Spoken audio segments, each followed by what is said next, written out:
Just going to listen to Trump and Netanyahu press conference from yesterday and highlight the key points in what, in particular, Donald Trump had to say.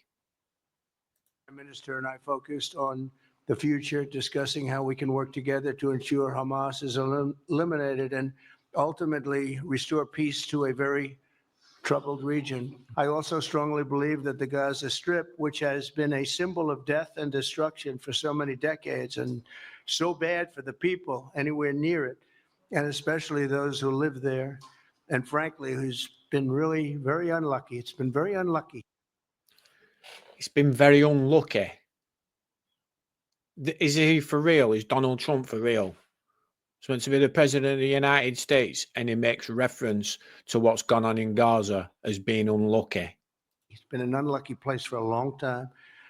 Being in its presence just has not been good, and it should not go through a process of rebuilding and occupation by the same people that have really stood there and fought for it and lived there and died there and lived a miserable existence there. Instead, we should go to other countries of interest with humanitarian hearts, and there are many of them that want to do this, and build various domains that will ultimately be occupied by the 1.8 million Palestinians living in Gaza, ending the... So let's get this straight. He has just said what you think he said. He's on about building domains in other countries for the 1.8 million Palestinians. So he's going to remove them. They want them removing. They're going to cleanse the area. This is what they're talking about, ethnic cleansing. Don't be fooled by how they speak. They're ethnically cleansing this area, removing 1.8 million people, and they're going to use, humanitarian motives. Death and destruction and, frankly, bad luck. This can be paid for by neighboring countries of great wealth. It could be 1, 2, 3, 4, 5, 7, 8, 12. It could be numerous sites, or it could be one large site. But the people will be able to live in comfort and peace, and we'll make sure something really spectacular is done. They're going to have peace. They're not going to be shot at and killed and destroyed like this civilization of wonderful people has had. Yeah, they're not going to be shot at and killed and the area destroyed. The guy next to you is the reason. The guy next to you is the reason that place has been leveled. Had to endure. The only reason the Palestinians want to go back to Gaza is they have no alternative. It's right now a demolition site. This is just a demolition. They want to go back because that's their home. That's where they're from. That's why they want to go back and they want to rebuild it. Site. Virtually every building is down. They're living under fallen concrete that's very dangerous and very precarious. They instead can occupy all of a beautiful area with homes and safety, and they can live out their lives in peace and harmony instead of having to go back and do it again. The U.S. will take over the Gaza Strip, and we will do a job with it too. We'll own it. He's just said it. He actually said the words, we'll own it. They're going to take over the Gaza Strip and own it. So they're going to remove the Palestinian people from the area, give them a wonderful place to live. They want to live in their own country. That's where they want to live. They don't want to live anywhere else.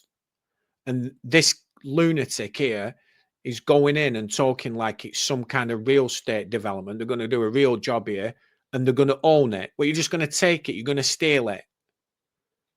And be responsible for dismantling all of the dangerous unexploded bombs and other weapons on the site, level the site and get rid of the destroyed buildings, level the site. There's not really much left to level, but this is what we're talking about. He's talking about like this is a real estate venture now. They're going to level the site and they're going to rebuild it. These are people's homes we're talking about here, what's left of them. It out, create an economic development that will supply unlimited numbers of jobs and housing for the people of the area. Unlimited numbers of housing and jobs for people in the area. Well, if you remove the 1.8 million Palestinians, who's the people left in the area? The Israelites. Trump is not the savior. He's owned. He's Zionist owned. Do a real job, do something different. Just can't go back. If you go back, it's going to end up the same way it has for 100 years. I'm hopeful that this ceasefire could be the beginning of a larger and more enduring peace that will end the bloodshed and killing once and for all. I do see a long-term ownership position, and I see A long-term ownership position. It's a land grab, isn't it? Again, Israel's gone in, demolished the place. Trump's now going to say, "Oh, we're going to go in and we're going to take this place." I mean, he's already been talking about they want Greenland. The guy's a complete lunatic. If you voted for him, you need to give your head a wobble. it bringing great stability to that part of the Middle East and maybe the entire Middle East. And everybody I've spoken to, this was not a decision made lightly. Everybody I've spoken to loves the idea of the United States owning that piece of land, developing and creating thousands of jobs with something that will be magnificent. Everyone he's spoken to loves the idea. Who's he been speaking to? I can guarantee he's not been speaking to anyone that's in support of the Palestinian people. He's probably just been speaking to a load of Zionists. Magnificent in a really magnificent area that nobody would know. Nobody can look because all they see is death and destruction and rubble and demolished buildings falling all over. It's just a terrible sight. To secure our future and bring peace to our region, we have to finish the job. There he is again. This guy's a complete psychopath. Look at him. We have to finish the job. That's what they're calling it, a job. What? Eradicating an entire group of people, other human beings, is called finishing the job. In Gaza, Israel has 3 goals: destroy Hamas's military and governing capabilities, secure the release of all of our hostages, and ensure that Gaza never again poses a threat to Israel. I believe, Mr. President, that your willingness to puncture conventional thinking that has failed time and time and time again, your willingness to think outside the box with fresh ideas will help us achieve all these goals. I'm near enough speechless after listening to that. Netanyahu's obviously talking about finishing the job. Netanyahu's not even a Semite. He's of Polish descent. He's an invader. That's the reality. Whichever side of the fence you fall on, listen to what they're saying. He's saying, this is Trump on about moving out 1.8 million people from the place in which they live, which has been completely bombarded by Israel. And, you know, for peace sake, they're going to send them out so they can live this wonderful life. They don't want to go out.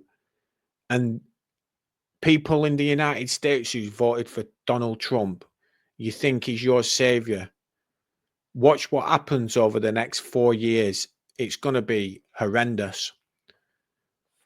Leave your comments, guys, on what you think of what Trump said and what Netanyahu has said.